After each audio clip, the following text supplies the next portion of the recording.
Welcome to another episode of the Bottom of the Stream Movie Show. My name is Adam. My name is Nick. Welcome back aboard the Streamboat, the new and improved Streamboat. The new look, new design. Yeah. But still here to talk about movies. We're still here every week to dredge the bottom of the Netflix stream and see if we can hoist up a hidden gem. We are. That's what we do. It's what we've been doing for a long time now. And this week we have hoisted up a movie called The Humans. The Humans was released in 2021. It is a 15. It runs for 1 hour and 48 minutes and is currently rated at 6.2 out of 10 on IMDb. Okay. 6.2? Not as high as I would have expected. And that's not necessarily my view. Yes, I know exactly what you mean. But, and we'll come to what we thought of it as we go through, but I can see this movie being critically acclaimed. This is a movie for movie people. And so I'm a bit surprised that the IMDb rating is, which is still a good rating. It's still a good rating, it is. But it's similar to a couple of movies we've already had this season, I think. Yes, I think it is. And that surprises me. Okay, fair. This movie stars a guy called Richard Jenkins. He plays a character called Eric. He is the father of this family. He's been in loads of stuff. You will have seen Richard Jenkins about. He usually plays people's dads. He certainly does. He plays... Including in this movie. Yeah, in this movie, he plays Jeffrey Dahmer's dad in Dahmer Monster, the Jeffrey Dahmer story. He's the dad in Step Brothers. He got an Oscar nomination a few years ago for The Shape of Water. Yes. Which is a wonderful movie. Probably most famous, he's in Eat, Pray, Love. That's probably the biggest film he's done. And he also got an Oscar nomination for a film called The Visitor. So he's had 2 Oscar nominations, Richard Jenkins. Also stars a lady called Jayne Houdyshell. She plays Deirdre. She most recently probably most famous for Only Murders in the Building. Sure. She's in that, or she was in that. She's also in Little Women. Yeah. But I think she's mostly a Broadway actress. She does a lot of she's a proper actor. She's a proper New York Broadway star, I think. She actually won a Tony Award which is the Broadway version of the Oscars. For what? For playing the character that she plays in this movie in the play version of The Humans. Amazing. So The Humans is based on a play. The movie is based on the play, Broadway show. And she played the same character that she plays in the movie on the stage and won a Tony for it. Yeah, she plays the mum of the family. She does indeed. The remaining cast are Amy Schumer, Bernie Feldstein, Stephen Yeun, and June Squibb. Yeah. Second appearance on the show for Squibby. It is, yeah. She also has an Oscar nomination. Yeah. So she's 94 years old. Incredible. June Squibb. She has to be the oldest person we've ever had on the show. I think so. Even older than Michael Douglas. Yeah. But yeah. Yeah, she's 94 years young. We saw her in Would You Rather. Would You Rather. She got murdered quite early on in Would You Rather, didn't she? She did. Which I think was a few years old, Would You Rather? I believe it is. This is only 2 years old, so she would have been 92 when she made this movie. She isn't very active in it. She doesn't have a lot of lines, but she's in it. She doesn't have a lot of lines, but it is an important role. Yes, for the story. Because they all are. There's only 6. Yeah, there's only 6 people in it. Arguably, maybe 5 of 6 are important roles, but we'll... Oh, okay. We'll come to that. This movie was written and directed by Stephen Karam, who also wrote and directed the play. So he wrote the play, he made the play, put the play onto Broadway. So that's really interesting, isn't it? He wrote the play, he directed it on Broadway for many years, and he's got the chance, obviously critically acclaimed, award-winning play, and then the offer comes, do you want to do that as a movie? Yeah, he wrote the screenplay for the movie and then directed the movie as well, which is crazy to me that you can be that talented to do both things. He also had a Tony nomination for The Humans as well, I think it was Best Debut Director and Performance or something. So yeah, it's a highly acclaimed play, and I think I can see that. I think I can see why it's. You can tell this is a play. Yes, this is 6 people in one setting. Yeah. The movie's the same. This whole movie is set in an apartment in New York, a rundown, dreary apartment on Thanksgiving night in New York with one family. So you've got Richard Jenkins as the dad, Deirdre as the mother. Bernie Fedelstein, whatever her name is, she plays the daughter. Bridget, who has just moved in with her boyfriend, Rich, who is played by Stephen Yeun. And her sister is played by Amy Schumer. Amy. And her original name, though. That's because she's not very good at remembering. And then June Squibb plays the grandma of the family. Yeah. So And that's it. That's all you've got in this. So they're together helping Bridget and Rich move into this apartment on Thanksgiving Day. Yeah. And they stay for Thanksgiving dinner that night. And that is the premise. And this whole movie is that. Is it? I'm going to say that a lot. Or is it? But what I'm saying is there's no extras. There's no side characters. There's literally nothing else. There's one cleaner walks past the door at one point towards the end. Yeah. And that's pretty much it. So, yeah, it's which makes it quite difficult for us because this is the least amount of notes I've ever written on a movie. At one point, I was thinking, I haven't written anything for ages, but it's dialogue heavy. Things happen without things happening. Though. Yes.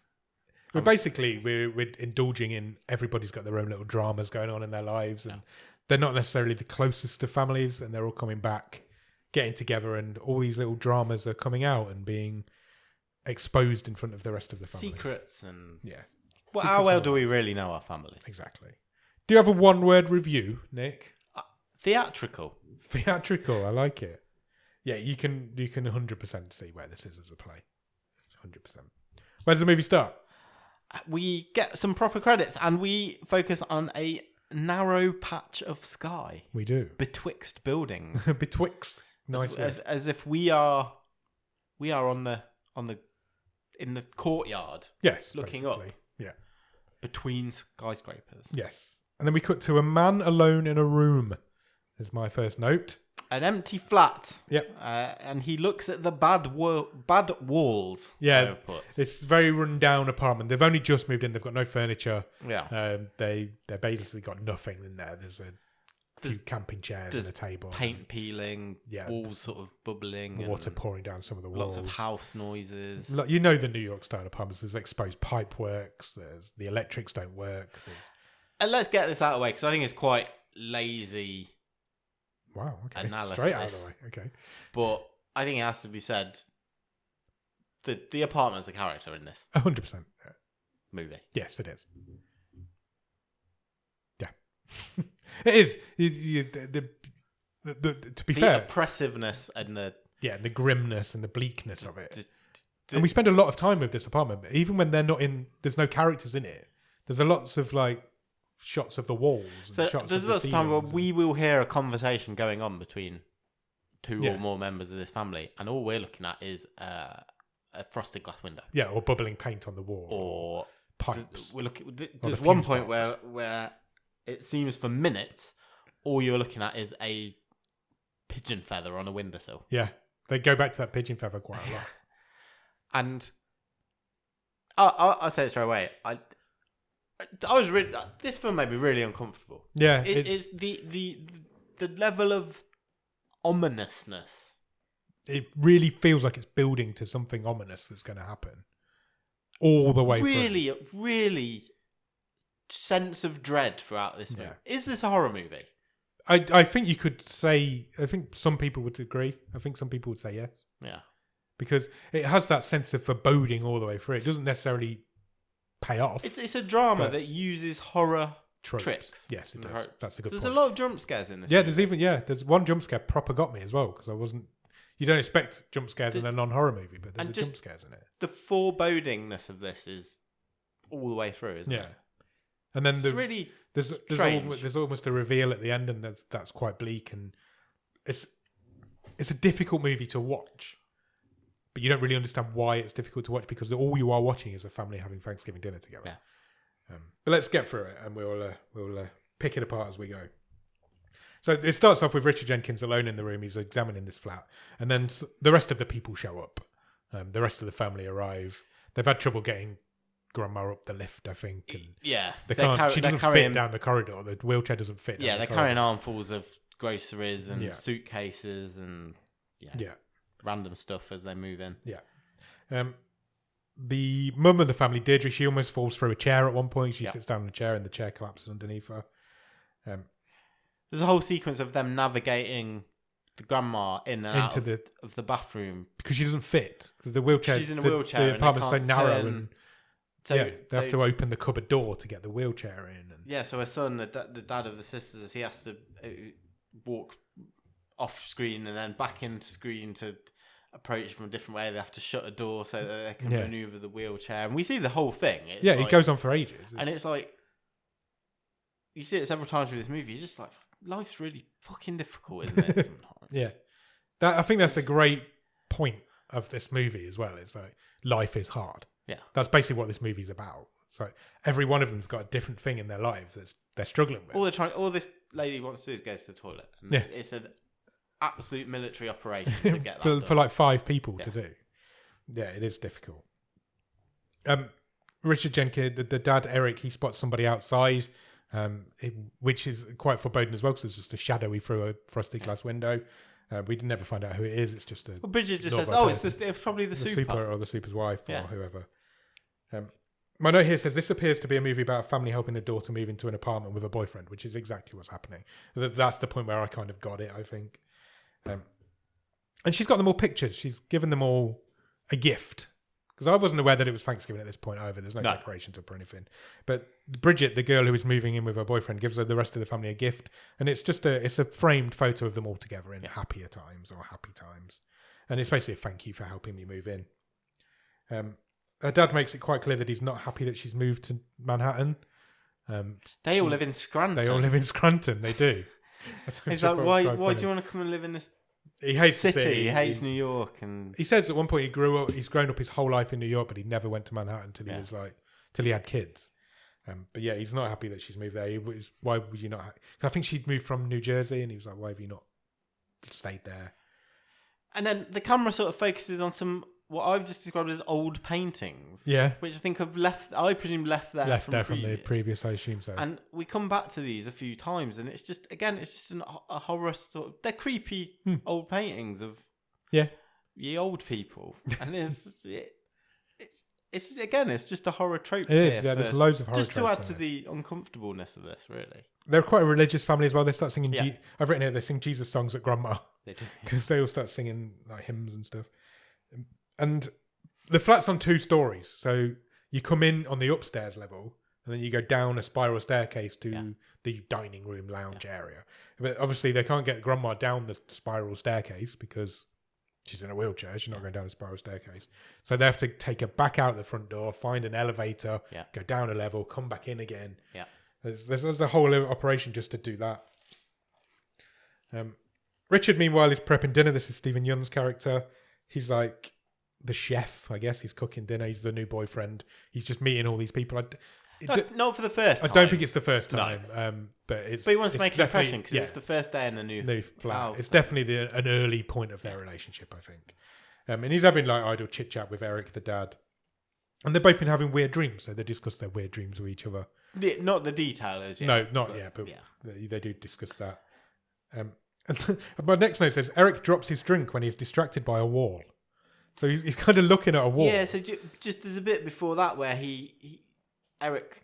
There's going to be lots of points where you've written stuff and I haven't. Yeah, because he notices the plumbing. Yeah. And he follows it. That's basically what, He just walks up and down the corridor and it's clanging and banging and being... It's a creepy old apartment. And there's one particular wall that's got a lot of bubbling paint on. There's a lot of water behind the wall, I guess. And there's a lot of depressing conversations going on. So again, similarly, we'll have caught different things because it's very much, it's done as just like you hear snatches of conversation. You know, weave in and out depending on who's talking to who. And at one point, Eric's talking about how it's too expensive to be alive. Yeah. Like, you know, we have to care for grandma. We've got our jobs. We've got a house. Our lake house needs repairing. And they're just having bleak. A difficult time. Yeah. Amy at this point then reveals that she has lost her job. She's at risk of losing her job. She's at risk of losing her job. She's going to lose a job, or she's been told she's going to lose a job. Basically, she's ill. This is Amy Schumer's character, who is also called Amy. She's been ill. So there's something wrong with her. So she got diverticulitis. Okay. And she thinks she's going to get laid off because she's had a lot of time off sick. Yeah. So and she reveals that to the family. That's all coming out. And obviously, we're quite fortunate in this country. But that adds another layer to it because that's a complicated illness which just costs a lot of money to treat. Yeah. Because there's no NHS, so she's got a lot of worries as well. People with problems. As in real life. Yeah, Have people with problems. a difficult time. This is where the point where we find out that it's Thanksgiving because they do a toast together. Deirdre reveals that she doesn't really like her job. She's been in the same job for like 28 years or something. But she's an office manager and it's being taken over by the younger people and technology's coming in and she doesn't really like doing that anymore. Then she fills them all in on different friends of hers that have died and I've got an aunt who's got no knees. Yeah. Yeah. There's all this bad things that are happening to other people she starts telling the girls about. Pam Hoban's got cancer. Yeah. Bad times. And she's taken on like some Bhutani refugees that are in Scranton that she needs to take on board. She's helping them out as well. She's volunteering with them. So it's just bleak. This movie's just bleak. But she's bought Bridget and Rich as a moving in present. She's bought them Virgin Mary statue. Yes, because they're a religious family and every house should have a virgin. And she's like, I know you're not religious yourself. I know you're just going to put this in a drawer, but I want you to have it. I want it to be in this house. Yeah. But I know you're not going to respect it or anything like that. Richard. Is it Richard? Yeah. Richard Jenkins. His character, Eric. That's confusing because Stephen Yeun's character is called Richard. I yeah. That's what you were talking about. No, sorry. Eric is the dad. Yeah. He does so much sighing in this movie. He does. He does. So much. It's pretty much all he does. He's great in it. Yeah. But it must have been a tough role to film. It's so mopey. Yeah. And I mean, they all clearly, yeah, but he's clearly outwardly depressed. Yeah. He's not hiding it as well as the rest of them, maybe. Oh no, he's not hiding it as well as he thinks he is, which comes up later as a conversation later. Yeah. The only one who's not really badly... Bridget is putting on a brave face trying to entertain in her new place, but again, it's not working. Amy has to rush off to use the toilet because of her illness. Amy Schumer spends a lot of time in the toilet in this movie. And it's revealed that the bathroom's leaking down the walls down below, and there's like yellow staining all down the wall. There's also a really noisy person upstairs. Yes, there's a noisy person upstairs. I think they say it's like an Asian lady who stomps around basically. My next note says fucking jump scare from a fucking pigeon. Yeah, pigeon scare. Richard, fucking hell. Eric is looking out the window and the pigeon just flies off from the windowsill. That scared the shit out of me. I actually nearly ended up on my feet. It's a proper jump scare. It's a proper jump scare. Then he's like, he turns to Richard. He's like, I'm worried about the traffic because it's snowing. And Richard's like, I think somebody just emptied an ashtray upstairs. Yeah. Something is dropping from the sky, but the point is you can't see properly because they've got these frosted windows. You can't see out of them. Yeah. Amy then makes a phone call while she's still in the bathroom. I've written possibly to an ex. I think it's to her ex-girlfriend. It turns out to her. Yeah, she's a lesbian. It turns out they've recently broken up. And she is not happy. She wants to get back with this girlfriend who is also absolutely not having any of it. And she comes across as really needy on this phone call. Yeah. And it's not a good look. So then when she's finished the phone call, she kind of breaks down to her dad and tells him everything that's going on. I thought Amy Schumer was good in this scene. I've never seen Amy Schumer in a serious role before, I don't think. And I thought she was really good in it as well. Yeah. All the way through. She was good in the whole thing, but particularly this scene. The bit where she breaks down in front of her dad and I just thought it was a great scene, and she explains, what if I never find someone else? I'm ill, I'm worried about my job, and he's saying comforting things to her, and she says, Stop, don't patronise me. Yeah. Stop telling me these things. And he starts to walk off, and then she just breaks down again and says, "Don't stop, really." Yeah, come back. I just thought it was.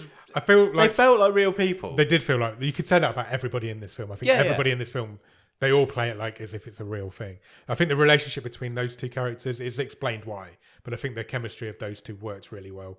She's the favourite daughter. Clearly the favourite daughter. Yeah. He's clearly the favourite parent. Yeah.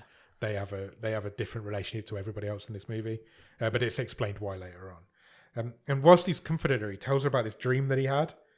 And it's about a woman who has no face, and this is a recurring dream he keeps having. Yeah, he said a woman, and he says I dream about a woman with her back turned to me, and she slowly turns around, and I can see that her skin is stretched over her eyes and mouth. Yeah, and his wife, so Deirdre, his wife, immediately starts taking the piss out. Yeah, they're all sitting around the table at this point. Yeah. The grandma's falling. Momo, they call her grandma. Yeah. She's falling asleep. But yeah, they do. They all immediately start taking the piss, laughing at him, joking about with him. And then they all get scared by a noise from upstairs, and they have to. And Bridget explains to them, look, the floors are really thin, and they go upstairs and they start jumping around to explain how badly you can hear noises. Deirdre says, "Oh, it's a woman with no face upstairs. Yeah, trying to get you."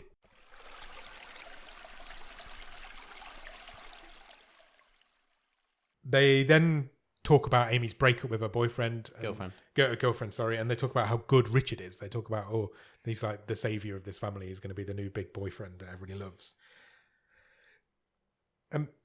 Amy then reveals to Bridget, they go off together, don't they? Yeah, just having a chat. They're having a girl chat, and she says, "Look, I need to have this surgery for this thing that I've got." Well, I can't remember what it was called. Diverticulitis. Okay, so this thing that she got, she needs to have a surgery for it. Brock Lesnar had. Oh, is it? Yeah, to have a load of colon taken out. Oh dear. But yeah, she needs to have this surgery, but she hasn't told anybody else yet. She's not revealed it to the rest of the family. She doesn't want to do that at dinner, obviously, but she's telling her sister. She's confiding in her sister, and she's like, "Nobody's going to want to date me now if I've got half a colon missing and I'm shitting in a bag. No. I'm going to be undateable. I've split up with this girlfriend. This is like the end of my life." She's really depressed about it. And then all of a sudden the light bulb blows up in the room that they're in, and they're plunged into darkness. And then we get a bit of a backstory on Richard, because he starts... Eric, sorry. He's talking to Richard about basically what he was doing on 9/11. Yeah. And this story comes out. I think that obviously this play was written not long after 9/11. I don't think... Because it's 20 years ago now, and I don't think this story's set that long ago. That long after. Right. That makes sense? I feel like it's set closer to 9/11 than we're at now. Probably, yeah. I feel like. But yeah, he's like, I don't know. He's talking about... I don't know how much detail he goes into at this point, but at some point in the movie he goes into quite a lot of detail. The story comes together in several scenes, but we basically learn at this point, one of the reasons he doesn't like coming into the city is that on 9/11... he brought Amy in. Yeah. She had an interview. She had a job, which is making why I'm thinking it's maybe not as long ago as it, because she's not old enough to have had an interview 20 years ago. Yeah, exactly. So, and he brought her in, dropped her off for the job interview. I was gonna go. So I don't think her interview was at the World Trade Center. No, but I think it was close by. He was going to go up one of the towers to the observation deck. But it didn't open till 9:30. But he was they were too early, so in a coffee shop. He didn't go up. But essentially, they were both in the city, but on very close to the World Trade Center, but not together. Yeah, and he says it took us hours to find each other, and wow, they were separated by it. This story is then broken up by all of the women in the film screaming. Another jump scare. Yeah, it's another jump scare. They all run into the room screaming. Yeah. There's a cockroach the size of a mouse in one of the cupboards. And Richard mentions quite often that the floors are not corked around the bottom of the skirting board, so you're going to get things like that. So he's like, I will even buy you some cork, Richard, if you want some cork, and get these corked. And then Momo's, who was asleep, is now not asleep. The wheelchair's empty. Disappeared. She's gone off somewhere. Richard freaks out a little bit. And again, we've got horror movie tropes. So we're creeping around trying to find out where's this lady gone. Because we've been plunged into darkness still. It's still dark. The old woman's disappeared. There's a couple of like lanterns that they've got and fairy lights. And... Yeah, because he's brought them a care package of things they might need, and one's a lantern. So he's like running around the place panicking that this old woman's disappeared, and he eventually finds that she seems to be in some sort of like the boiler room. Yeah. And that's the end of that storyline. And then Deirdre and Bridget have clearly got a strained relationship. Yeah, they're not friendly. They're not as close as Amy and they snipe at each other all the way through this movie. And there's lots of uncomfortable conversations in this movie. But at this point, Deirdre's mother snaps at Bridget. So you don't understand how much it costs us to take care of Mama. Because Bridget, who's been the youngest daughter, sort of a couple of times sort of said, "Oh, I could do with a bit of a loan actually to help me with my music grant that I'm looking before I get my grant through from," because she's like a composer. Yeah, something. She's like worried she's going to have to give up her dream and actually get a proper job. Yeah. And Deirdre kind of bites back at her. It's like, you don't understand how much these things cost. And, yeah, exactly. Because she said, I think Bridget says, why don't you just get a carer in to look after her? Yeah. And she's like, come on. It's $100 a night. What are you on about? Yeah. So there's lots of sniping back and forth. Bridget digs her mum about how much she eats and her weight. The weight. There's a lot of stuff like... It's very uncomfortable, actually, the way they talk to Deirdre about her weight. Yeah. But yeah, she says... She digs back something. She mentions something about eating a whole jar of ranch before dinner's ready and things like that. And the heartbreak in the woman who plays... I can't remember her name. The woman who plays Deirdre. You can see the heartbreak in her eyes. She's great. Every time somebody mentions her weight, her heart breaks. And I think see it in her face. Regardless of what we ultimately end up thinking of this movie come the end of this episode, quite a lot of the time when you ask me at the end of an episode, what do you want next week? Yeah. On more than one occasion, I've said, I'd love to watch a movie where it's just full of good acting. Yeah. And you 100% have that. And this movie is full of good acting. This movie is... Everybody is great in this movie. Yeah. I'm not going to give my opinion on the movie yet, but everybody in this movie is great. The performances are top notch. Jayne, I think her name's Jayne somebody. The woman who plays Deirdre is amazing. Yeah, she's you great. you can see she has a relationship with this character. You can see she's played it before. Yeah. You can see she's won very awards for nuanced, it. Isn't it? Yeah, she acts with her face completely, and it's just great. Then dinner's ready. Richard starts serving up his dinner around. It's basically a camping bench they've got, like a couple of folding tables and folding chairs. Richard's put on a decent spread. He's done well, yeah. He's got a big ham. He's got all sorts going on. They start saying grace around the dinner table, and Momo is lucid for a few minutes. Finally, compos mentis. Yeah, she's in the room. She even says the grace for them, and they're all so surprised. Yeah, they decide to do it again. Yeah, let's do grace. They've again. got their grandma back for a few seconds. She's there. She's completely with it. She's 100% there. Because all the rest of this movie, she just talks gibberish. She's swearing. She's most screaming. of the time she's not doing anything. Yeah. She's just in the corner silent. Doing nothing. Yeah. But yeah, so she says grace twice, and then that's it. She's gone. The next scene, she's asleep again. She falls asleep while she's eating her dinner, and she never really comes back. That's the only real time of lucidity in this movie. They start asking Rich some questions about his life and what he would normally be doing. He reveals that he has a trust fund. He's still studying. He's doing like social care or something like that. Yeah, something like that. He's in his late 30s. He's 35. 35. And because someone says, oh, you're a bit old to still be at school. Yeah, and he's like, it's fine, I've got a trust fund, but it doesn't mature until I'm 40. Yeah, I can't get it. I can't get it till I'm 40. So by the time I'm 40, I'm going to be fine. I'm going to be set up, basically. So that comes out, and it doesn't really go down as well as it should, maybe. Because he's kind of saying, I'm studying now because I'd like to have a kind of a therapy type business. Yeah. When I'm 40 and I can afford to do it. He mentions that he used to have depression. He used to be depressed. Yeah, he says, I've been set back. He says, I don't mind talking about it. He said, over the last late 20s, early 30s, I took time out from life because I was depressed. Yeah. He says, I'm fine now. I've worked really hard, but I was depressed. And Eric instantly sort of says, well, I'd never get depressed. Yeah.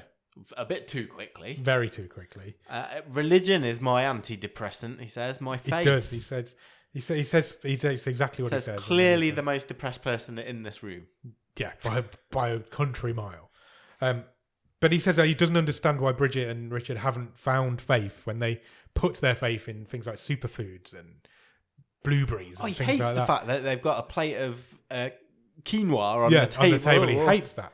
He's like, I can't understand why you find faith in that sort of thing, but you won't find faith in religion. And I'm like, wow, this is quite really deep now. And he's like, and what his line, maybe the line of the movie, he says, if you're so miserable, why do you want to live longer? Yeah. He's going on about why he's eating superfruits to make himself healthy. Some of the cutting comments to each other in this. I was like, whoa, that's like... Because they talk about prolonging life by eating superfoods and being healthy. He's like, well, if you're so miserable, why do you want to live longer? I'm like, whoa. And then that causes them all to sit around in silence for a little bit, and they're just eating and nobody's saying anything. And Rich is trying to do the right thing. He's clearly uncomfortable, and he sort of says to Bridget, look, why don't you... Because there's been a few jabbers at Bridget, why haven't you got a job? Yeah. Blah blah blah. And Rich is like, oh, play them your piece of music you've finished. Yeah. You've composed this. It's an orchestral piece. And she's really reluctant. She says, oh, he won't care. Yeah. But Rich convinced Bridget to play it, and they don't really care. react to it. They don't care at all. It's a nice piece of music. Yeah, it's just nonplussed by it. They all start. And she says, "Well, I've worked really hard on this, but I've just put in for another grant, and I'm not confident." And she says something like, "This is the 5th one I've put in for." Yeah. And Dad's reaction is just, "Well, you might have to get a proper job. Go and work in a shop." Yeah. And it just cuts again. It does. It just cuts away. There's lots of little bickering and arguments, and then suddenly more bulbs start going in the house. I think it started raining outside, and it's causing the electrics to shut out. There's bulbs start going, and Deirdre actually starts. She's sitting at the table. She starts laughing because she's like, "Ooh, it's the faceless woman coming for us," and it's another dig at Eric, and everybody's digging at everybody else. Richard and Eric discuss their dreams a little bit more. Yeah, because the women go and wash up basically and leave the men at the dinner table. Deirdre goes off to the toilet, which is upstairs, and it's obviously dark in there now. Something spooks her when she gets up there. Yeah.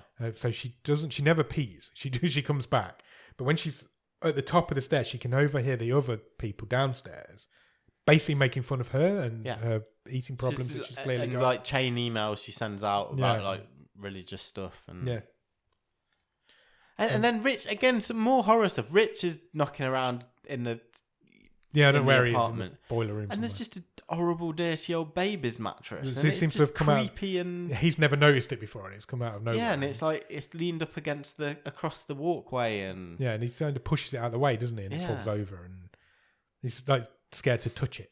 Well, because it's a ringing old mattress. Then they decide to play their Thanksgiving game that this family play at Thanksgiving, which is basically we've got a pig. So a peppermint pig. Peppermint pig. Not Peppa Pig. It's a shame it wasn't Peppa Pig. They put it in a bag. Yeah. And they have to say, "This is what I'm thankful for," and then they smash the pig with a hammer. Yeah. And they pass it round. Yeah. And Rich is like, "Okay, it's a bit weird, but everybody's got their own weird family traditions." Bridget chooses this time to tell them that she wants to be cremated when she dies, and that she doesn't want to be buried. Which Amy calls her out. She's like, "That is a weird thing to say at dinner time," and I'm like, "Yeah, it's a bit strange." And apparently, also another Thanksgiving tradition they have is that before Momo got ill with whatever she's got, presumably Alzheimer's or something, dementia, she wrote an email to the two girls, knowing what was coming. And they read this email out to the girls at Thanksgiving every year. This was quite powerful. Yeah, absolutely is. So Deirdre reads it out, doesn't it? And doesn't she? And because Eric couldn't read it; it was too emotional for him. Yeah, it's basically an email from the grandma to the two sisters saying, "Look, I know I'm becoming ill. Yeah, but I don't want you to worry." And she says that what I've learned is that there is nothing in life that's worth really getting worked up about. Yeah. And I think she gives the example of I used to hate getting up and dancing at weddings, or I was really scared. And she says, well, compared to now, starting to get ill and basically losing my mind, feels stupid and redundant. I don't know why I'm worried about stuff like that. Yeah. And she says, yeah, don't do more dancing, do less basically. Drinking, and be nice to people. Yeah, basically. None of these people are nice to each other. Just putting it out there. Dinner's over. They decide that Eric should probably stop drinking because needs to drive home. Yeah, so they separate, do different things. So Amy goes and calls a cab. Rich and Bridget are clearing up. Eric's going off doing whatever he's doing. Yeah, Amy's like, "Oh, I'll call you guys a cab so Dad can keep on drinking." Yeah, that's because they're friendly. But Deirdre's not having that. She's very unhappy that he's got himself in this state. Yeah, he's not drunk. He's not drunk, but he's on very much on the way to being drunk. Deirdre ends up getting left alone sitting at the table. Just cries. Yeah. When she's in the room on her own, she just starts crying. It's really painful to watch. It's really difficult to watch that. But then Amy comes back in. She's like, "Right, I've ordered you a car. Dad can keep on drinking. Mum, you can start drinking if you want to."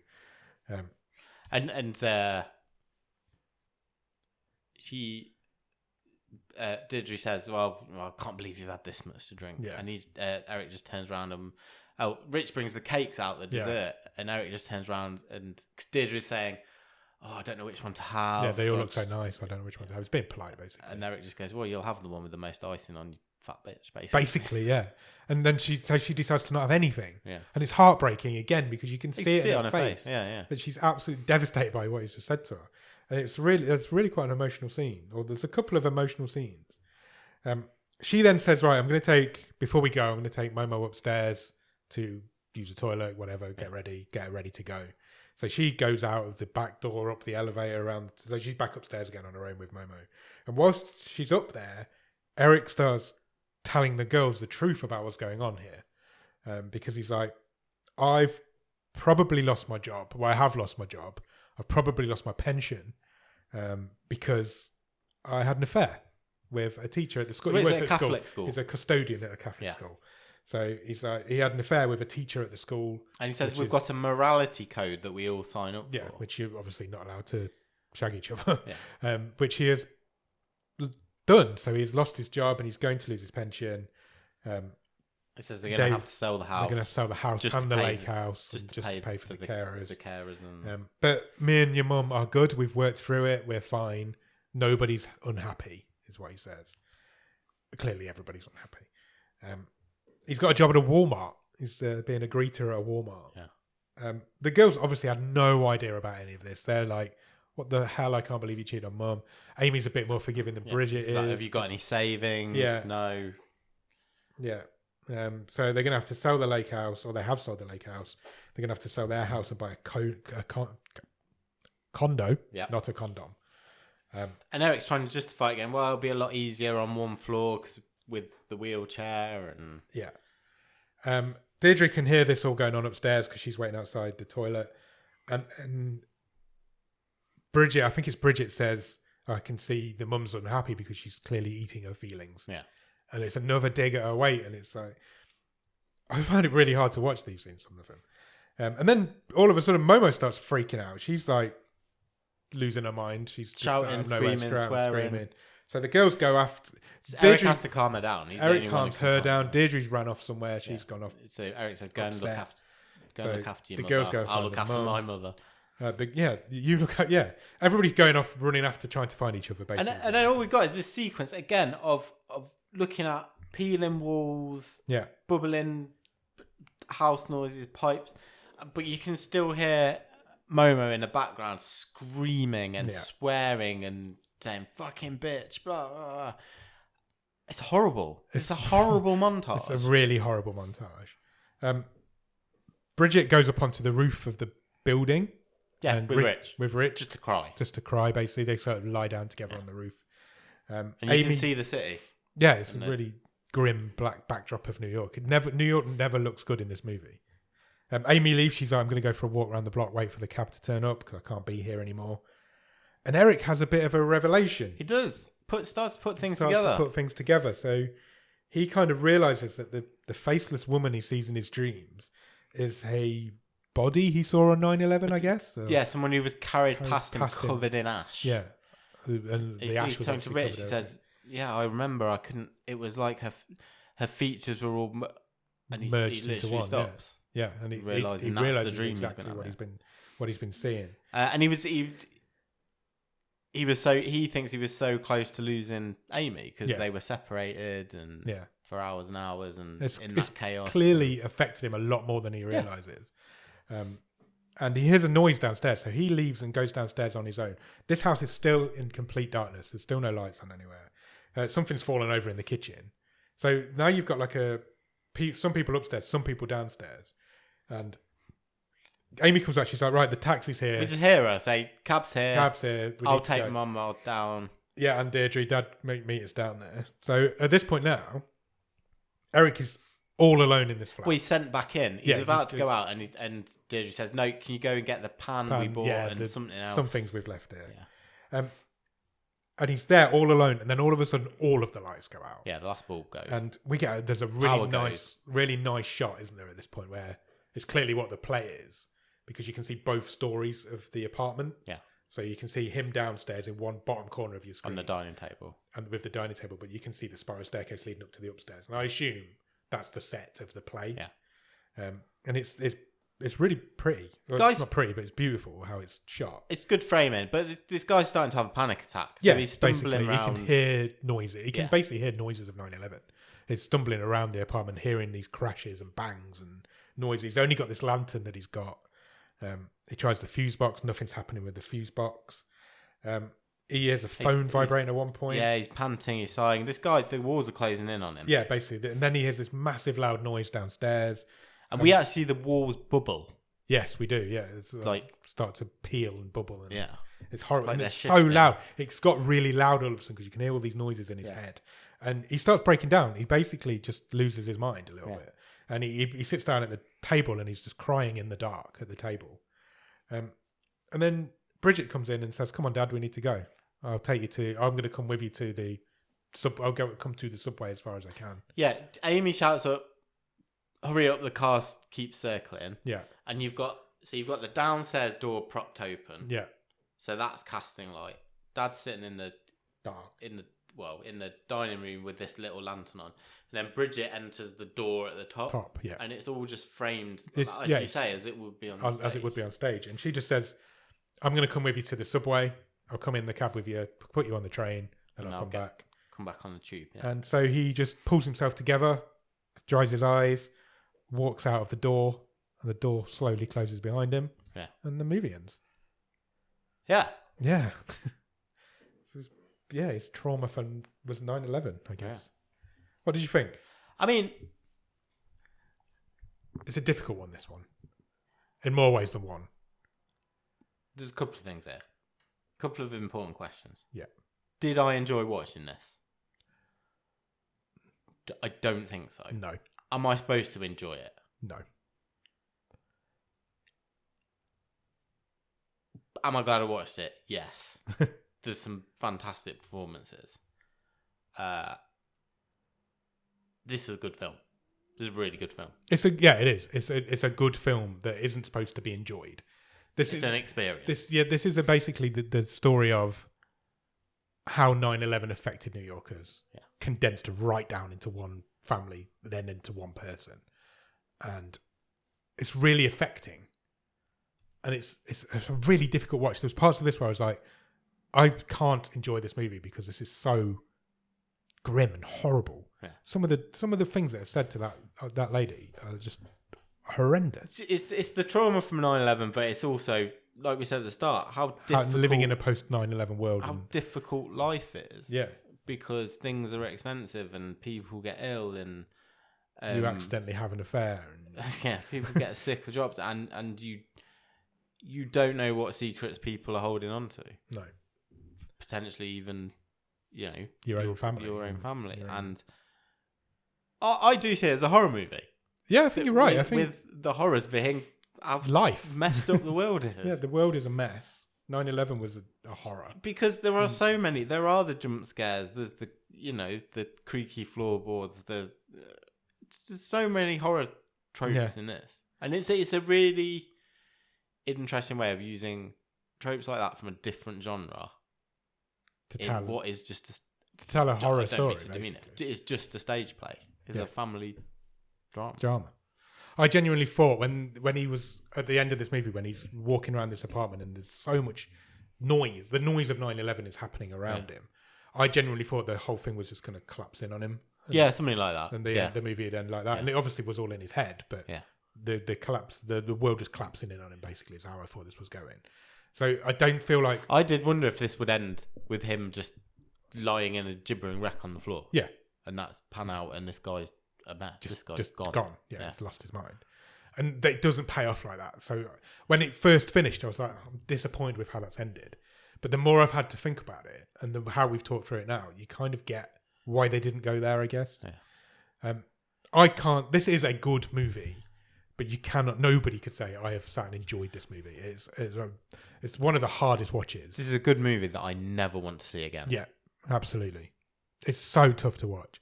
The way they talk to the mother in that family is so hard. She plays that so perfectly. She lays a few in on other people. Oh, she does, especially as well. with Bridget. She's horrible to Bridget. They're all horrible people. There's no nice people in this movie. Richard, maybe. I think Amy's okay, but Amy's okay. She's the spoiled one, isn't she? Yes, exactly. And she's the one. She's the favourite. And if I'm going to criticise, I do think Stephen Yeun's a bit shortchanged in this movie. Yes. There's not... Rich gets the least to do.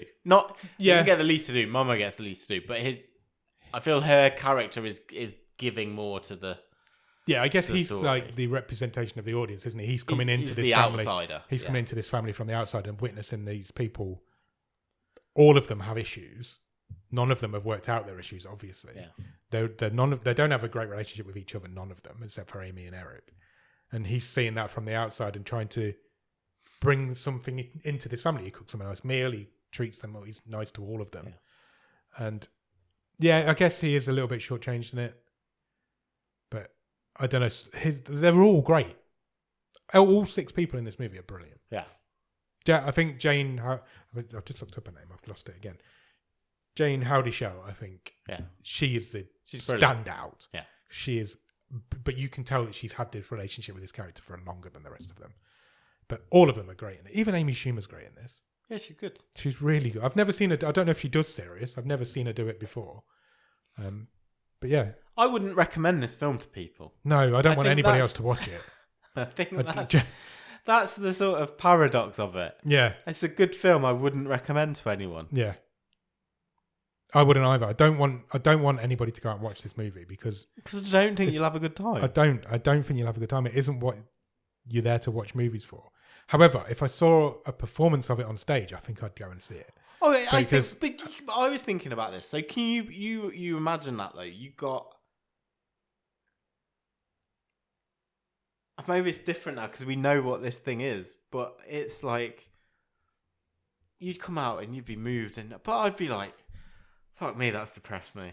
Yeah, especially when it's intimate on stage and the atmosphere would be crackling around the theatre in New York as well, and all these people who are going to all these New Yorkers. I imagine this is why this is such an award-winning film. I guess it's because this is a story that every New Yorker can relate to of a certain age, and I imagine that's why it did so well on Broadway, because everybody in New York has gone through this exact same situation that Richard Jenkins is going through in this movie.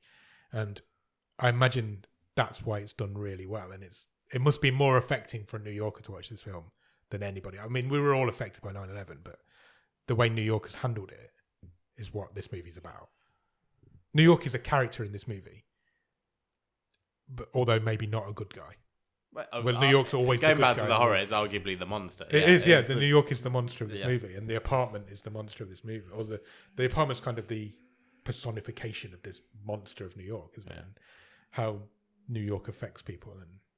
But whereas New York's always the good guy in a movie. New York's everybody is always like, "Oh, I'm in New York. It's amazing," and it is an amazing place. But yeah, it's definitely the bad guy in this movie. Yeah. What's the best thing about it? It's the acting. It's the best ensemble acting we've ever seen on the show. Wow, that's across the cast. Yeah, as in pound for pound, performance matched by performance. That's a big statement. I'm certainly not going to argue that with you. I'm right there with you, definitely. Some of the, or you can't pick one over the others. I think Jayne Houdyshell obviously is the best, but she is the best. But Jenkins is fantastic. They're all fantastic. And saying one's the best doesn't take anything away from the rest of them, is what I'm trying to say, I think. What would you change about it? Is it too flippant to say I'd not watch it? I mean, like... Please don't make it. No, that's right. It's just... I don't know what to change, because it loses its impact. Yeah, I think... I've never seen a movie like this. There's no story here. There's no action pieces. There's no set pieces. There's nothing here other than a family having Thanksgiving together. That's all this movie is. And I've never seen anything like it before. Am I almost maybe surprised that it's got the movie treatment? Because it's so clearly a play that's just been put on. The adapting of that screenplay is not difficult, I wouldn't have thought. I imagine there's not a lot different between the two. The set is the same, I would think. It's not that the screenplay is not difficult to adapt, but I think it's more the fact that what you have to rely on this movie is it's those in between shots. Yeah. It's those atmosphere creating shots to up the uncomfortableness and the forebodingness. So I think that, not having seen the play, I presume that one of the differences is that they've upped the ante of the character of the building itself for the movie. Yeah. It's a really tough watch. When you say we've said it before. This movie's hard to watch. This movie's hard to watch. There's bits of this movie that are horrible. But like you said earlier, I'm glad I've seen it. Yeah. But I'm never going to watch it again. No. No. Right, that means we're not watching this for a fun night. No, this is the antithesis of a pizza and a Magnum movie. Yeah, absolutely. This is a Tuesday night movie. That means we need to talk Stream Table.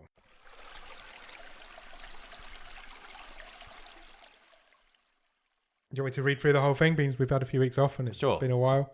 So currently at number 7, this is the 8th movie of this season. Currently at number 7 is Buddy Games. Number 6 is Freaks, You're One of Us. Number 5 is Mercy. Number 4 is Sweet Girl. Number 3 is Catty Catty. Number 2 is Don't Listen. And number 1 is Against the Ice. This is going to be tough to put into this Stream Table. I don't think it's that tough. Do you not? No. Why? I think it's the best movie we've seen this season. In terms of movie... It's the best movie we've seen this season. Yeah. That's not necessarily what the Stream Table is, though. I would guarantee you it's not staying there. Because we'll go, yeah, let's just get it off number 1. No. Because it's not enjoyable enough to be the best movie this season. No. That would be my argument against putting it at the top, I think. Because the one thing we always do is, if I could compare these two movies, which one am I watching again? And even against Buddy Games, I don't think I'd watch it again. It will lose every one. This more than Buddy Game.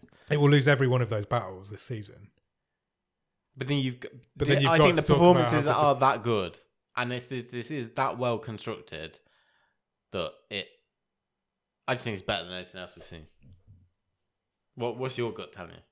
I don't have a gut with this movie. I mean, it's so grim, it's so horrible, it's nasty.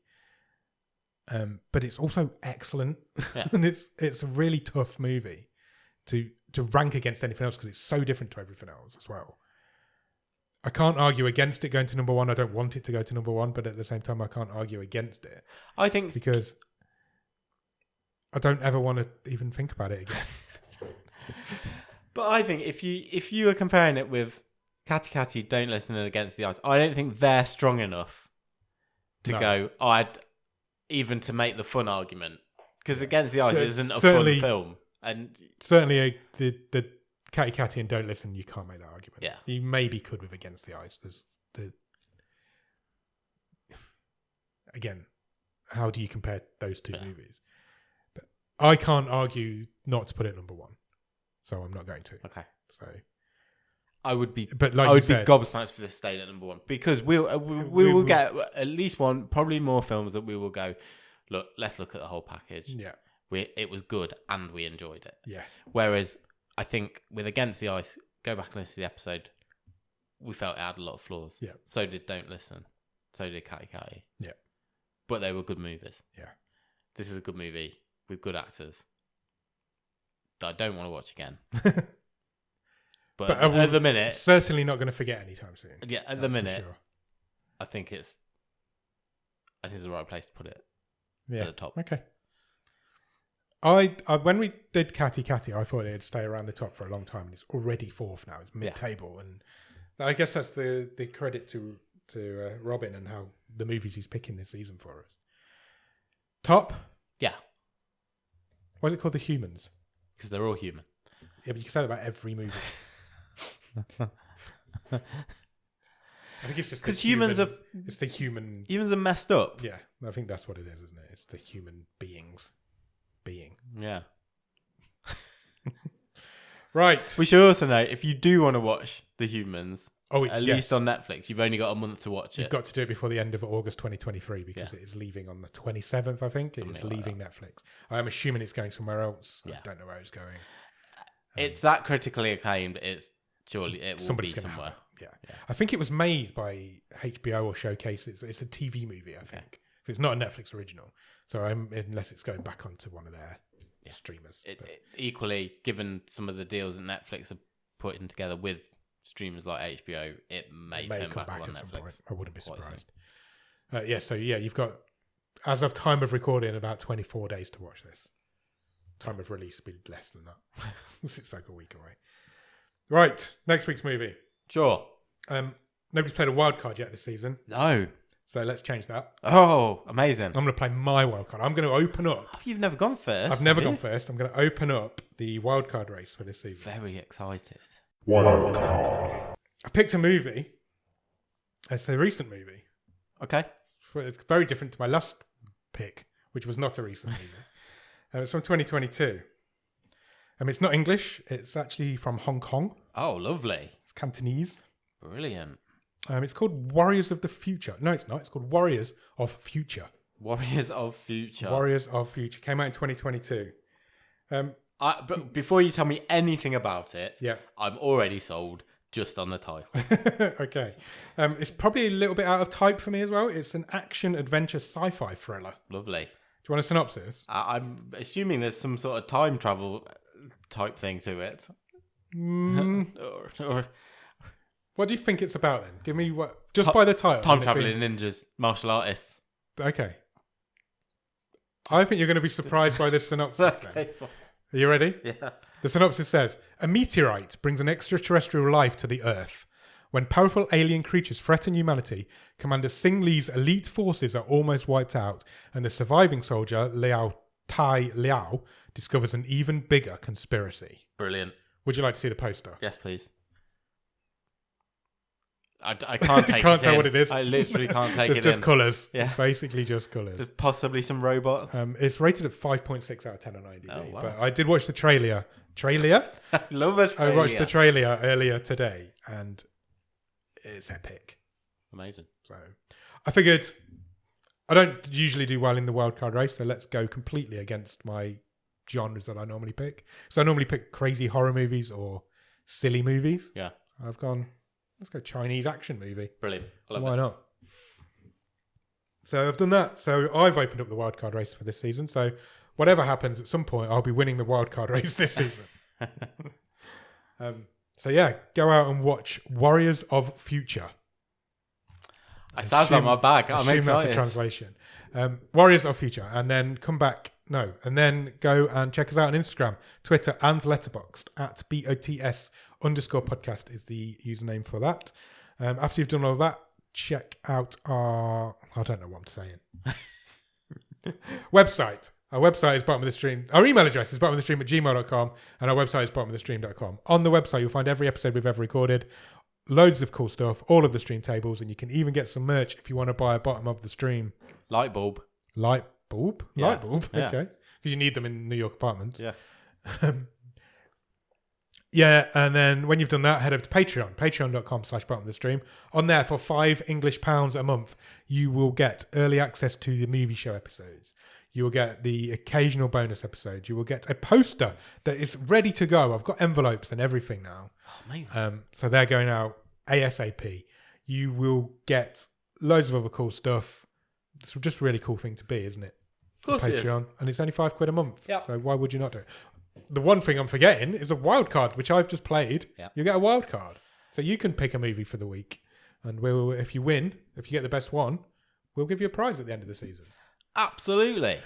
And then when you've done all of that, head into the Discord. The Discord is a wonderful group of wonderful people who will talk to you about literally anything we get talked about in the Discord. It's no holds barred. No holds barred, loads of cool stuff, loads of cool people. And we do a watch along where we watch a movie together the first Sunday of every month.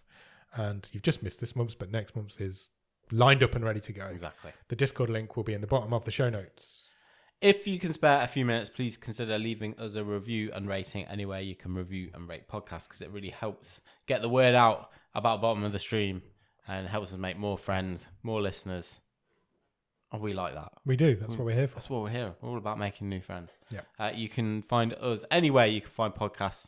Spotify, Apple Podcasts, Podchaser, Podbean, all the others. Loads of them. Yeah. And if we're not on one of them, let us know and we'll get on it. Come and find us. Come and find us. And say hi. Yeah. We're friendly guys.